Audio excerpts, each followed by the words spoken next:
Welcome to the Wow MD podcast, where in each episode, you will get in 30 minutes or less valuable pearls about holistic wellness, anti-aging, hormone therapies, beauty trends, and other facts you should know about our medical healthcare system and your health that no one is telling you.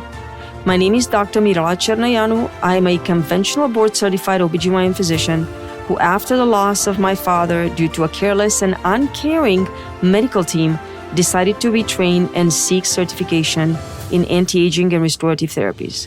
What I know, I am happy to share with you. Welcome to this mini-series about why medical membership concierge practices. I recorded something similar at the beginning of last year in 2024. So I believe maybe to start the year, at the beginning of each year, it's a good idea to just start with something that's given everyone a little bit of an insight into what healthcare looks like and what's new. So first of all, I am recording this podcast mini-series explaining the reasoning behind implementing a membership fee or going concierge, not just for me. This is in general for probably all doctors. And it's purely for educational purposes. This is not to try and convince anyone for signing up for a concierge or a membership practice, right? This is an informational podcast. We felt, actually myself and the practice staff felt that it would be needed because we received some very interesting questions and some very interesting comments. We have offered the membership as an optional, and we wanted to see how many patients take that route. And we were actually surprised with how many people received the membership and were very excited about it. But some patients had reservations and doubts about the benefits of a membership or a concierge practice, not just mine, but any medical practice in general. Now, in today's economy and inflationary environment, where our purchasing power has been reduced, unfortunately, by the printing money policies of our economic leaders, everyone wants to know if joining a membership medical practice or a concierge practice is a good deal. And if it is a deal that is going to benefit them in any way, shape, or form. Everybody cares about money. It is important. So why wouldn't they, right? So let me start this episode by answering this question. Is it a good deal signing up for a membership? Well, the answer is very simple. I'm going to make it very simple and give it to you straight up from the beginning. If you can get the same services, quantity and quality, from someone else, again, quantity and quality, from someone else, another practice, another doctor, who does not require a membership, well, then no, it is not a good deal. But here's the catch. Each medical practice is unique. And usually, all medical practices offer something others don't and provide services in a manner that others do not. So if you want to continue receiving services that are unique to that practice or the quality offered by that practice, unfortunately, you have to become a member. And I don't think that's any different than choosing a membership at Gold's Gym versus Equinox. Everybody will have to choose some kind of membership that benefits, gives them the closer to the goals that they want, but it's also within their budget. Now, the idea of a membership in a medical practice is not new. It is somewhat new and is going mainstream in medicine, obviously not without some fight back from the customers, but this is the way of the future. Thanks to the, and please don't blame me for saying this, but this is the truth, thanks to the soulless, greedy corporations that run healthcare, that take your money and refuse to pay physicians for the hard work that they do. Many of you, again, have a gym membership, so you probably relate to this. I personally pay over $150 a month for my core power yoga membership.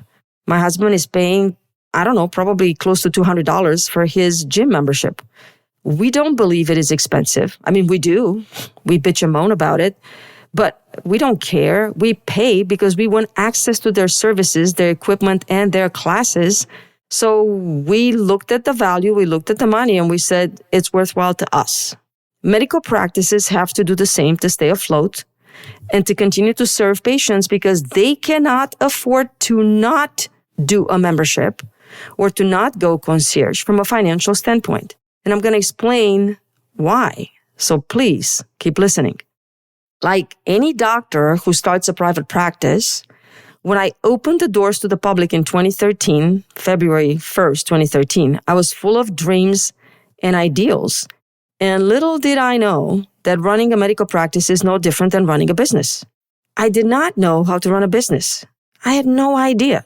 I had to learn, and I'm still learning.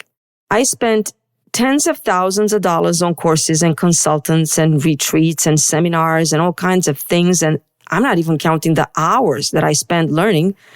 And all of these were to teach me how to run the practice as a business. And I started the practice from the beginning with a focus on holistic, comprehensive wellness care, hormonal balance and optimization rather than just hormone replacement. I decided offering anti-aging and aesthetic technologies from the beginning. Every single doctor that does what I do, that offers the services that I offer, does not accept any insurance. I'm a very stubborn person. I believe I can succeed where others have not. I have not given up yet, and it's been 12 years, because I want to help people. So I persisted and resisted going cash only. I have continued to accept PPO insurance plans and Medicare. However, there's got to be some kind of reconciliation between my dreams and reality. So I'm going to explain why most practices that want to do what I do, that want to offer concierge level services, concierge level care, will have to charge for those services.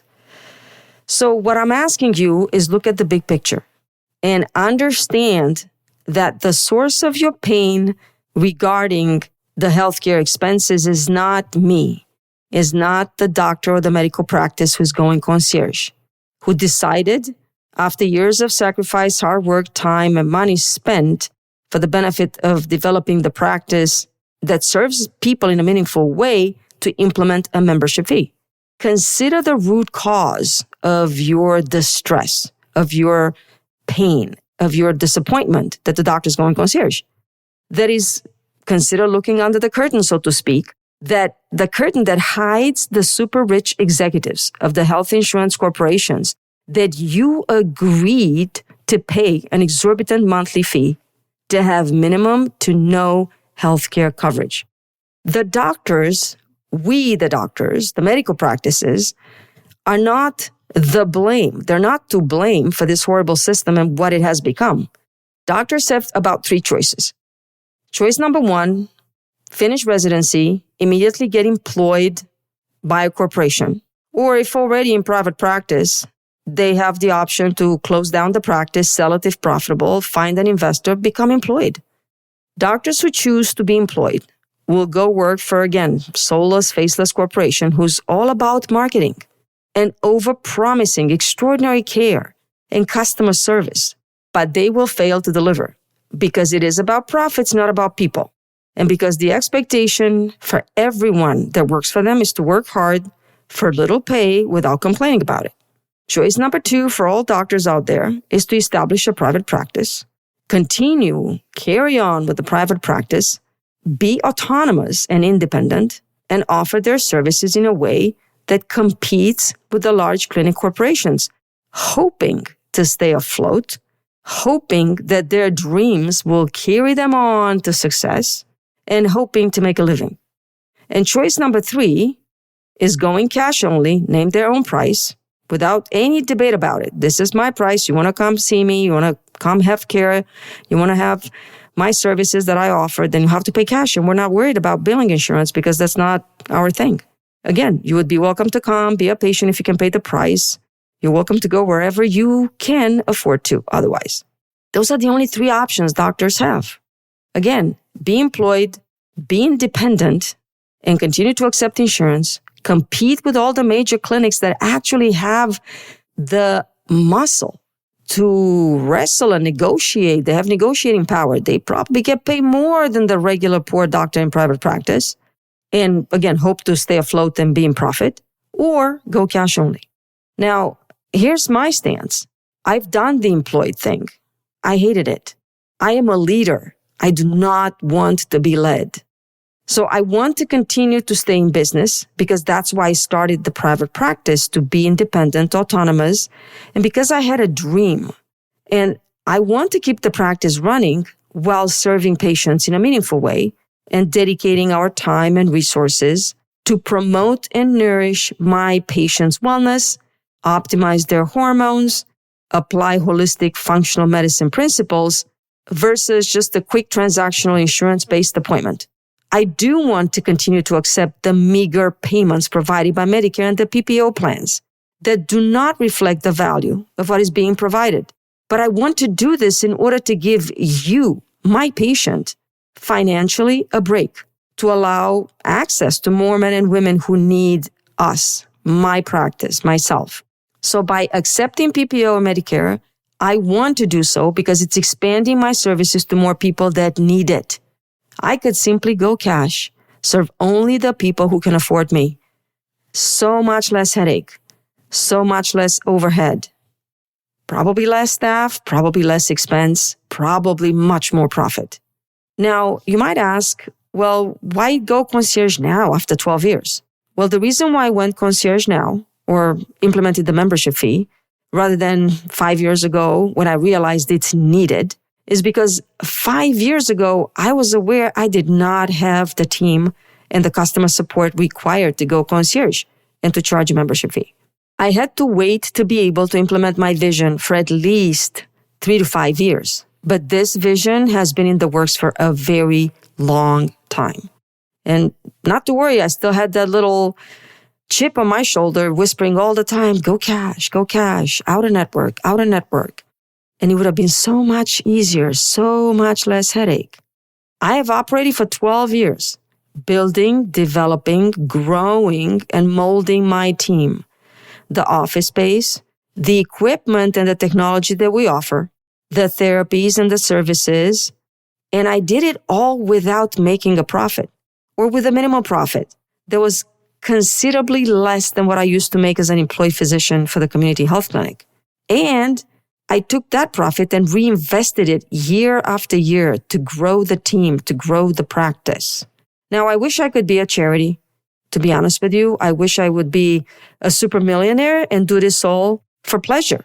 I'm just not there yet. In order to be a charity, I have to maybe have a nonprofit organization, maybe have donors. Every single dollar that went into this practice was from my own personal money. I sacrificed my income and I sacrificed my bank account so the practice can grow. So I and my practice can serve the clients in the way that I believe they need it. Now, any business, including healthcare practices, including my practice, has to provide a valuable service to their patients, which I believe we do. Each business has to serve a purpose. I firmly believe we have a purpose. My purpose is promoting and focusing on restoring and maintaining wellness instead of focusing on disease. My purpose is to provide hormone optimization, not just hormone replacement, while doing so safely with the utmost regard for possible risks versus benefits. And last but not least, provide comprehensive medical care instead of the piecemeal fragmented care you get from seeing multiple specialized doctors. Because we at Hera Beauty and Wellness, Hera Healthcare, we understand wellness and primary care. And we will be looking at the big picture. We will be looking at the body as a whole entity, not as the sum of systems that are always addressed separately and individually by a multitude of specialized doctors that don't talk to each other. Also, investing and providing a large array of anti-aging therapies and technologies that promote wellness instead of focusing on disease is a benefit to my community and to the patients that we serve. It is neither your fault nor our fault, the medical practice, that most of the services that help wellness, graceful and functional aging and hormone optimization are not reimbursed or paid for by insurance company. If you have any disappointment, frustration, anger, or negative feelings about this situation and everything that I just talked about, do not believe for 1 second it should be directed at the medical staff or your doctor because they're going concierge or implementing a monthly fee. Please understand and look at the big picture. look under the curtain. When I was employed by the community health center, I easily made over $350,000 a year as a gross income. I started Hera Healthcare in February 1st, 2013. I did not pay myself anything for the first 3 years. And I have drawn a salary of under $100,000 annually for the past 8 years. And again, if the practice had any profit, it always went to expand services, to buy a cool new laser that I believed will benefit my patients, to invest in staffing. And again, if I would do this for the money, I wouldn't have acted this way for the past 12 years. I personally get up in the morning and go to work excited because I love my job. I love my team and I love our patients and what we can do for them. I get up in the morning and get excited because I wonder how many lives I can touch and change today in a meaningful way. How many people, myself and my team, can help improve the way they feel and the way they look. That matters to me more than money. So doing what I do is not about the money. If it was, believe me, I would have closed shop a long time ago or sold the practice as soon as it became marginally profitable. I expanded. I had a top-notch, beautiful-looking office, gorgeous, excellent customer service team, and a good patient population, and just get out, right? I could have retired. I could have worked as a locum tenens doc, doing jobs I want, when I want, working as an on-call physician in a hospital. I could comfortably make $250,000 working 2 to 3 days a week. Or, again, I could find the investor, sell my practice, and work as an employee. I would probably get fired pretty quickly because I hate being told what to do. I'm a very stubborn, opinionated woman, and I prefer to lead rather than be led. So if you have any negative feelings about doctors who have slaved for their practice, sacrificed time and money, and likely family and relationships to be able to serve you, please don't. Please direct your negative feelings to your health insurance company.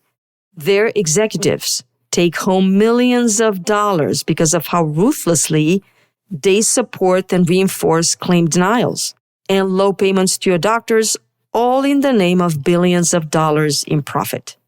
So if you take anything from this podcast, please remember that your doctor and their team is there for you, that they have made numerous sacrifices personally and financially to be there to help you. 9 out of 10, if not 10 out of 10 of private doctors that hang in there are not doing this for profit. Again, I could just sell the practice, retire, and teach yoga. I don't know if you know, but I'm a 500-hour certified yoga teacher. I could just teach yoga, continue to practice medicine by working when I want as an independent contractor, file a 1099, write everything off. I do not need to run a medical practice in order to live comfortably and be financially secure. On the contrary, I take a huge risk every year. The practice depends on me, depends on how I run it, depends on my business acumen, depends on the quality of the services that we provide, and what type of customer support we offer outside of medical care services. How do we make our patients happy or not? As the practice grows and we expand services, technologies, and therapies, we start seeing more and more patients. I cannot be the only person servicing the needs of my patient. So I have to hire other providers. I have to continue growing the team that supports the additional providers. And again, I'm personally and financially responsible for my entire team. If you are a business owner, you probably understand.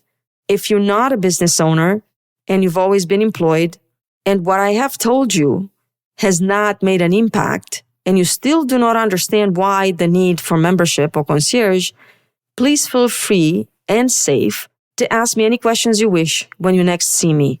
I'll be happy to answer your questions. I will continue more in the next episode, and I'll give you my top 5 reasons why we have decided to go concierge, and that might apply to other physicians as well. But I close this episode and leave you in peace and gratitude with the hope that you have come closer to understanding that surviving as a medical practice in today's dysfunctional and broken healthcare system is very challenging. And it's really not going to happen without your help and support. If you believe that the services that the practice Going Concierge has provided for you in the past 10 years or more have been valuable, and you'd like to continue to partner with that practice and invest in your health, please do so. Become a member and pay the concierge fee. I did tell you this is for educational purposes, and I'm not going to try to convince you. And you can't convince someone that does not want to be convinced. But hopefully you see my point. And if you're not clear on why and how, again, please come and ask me questions, and I'll be happy to answer them. Until we hear each other again. Thank you for trusting me with your time, and thank you for listening to today's episode. If the content I provided wowed you, was helpful and valuable to either you or someone close to you, please do me a favor and leave me a review.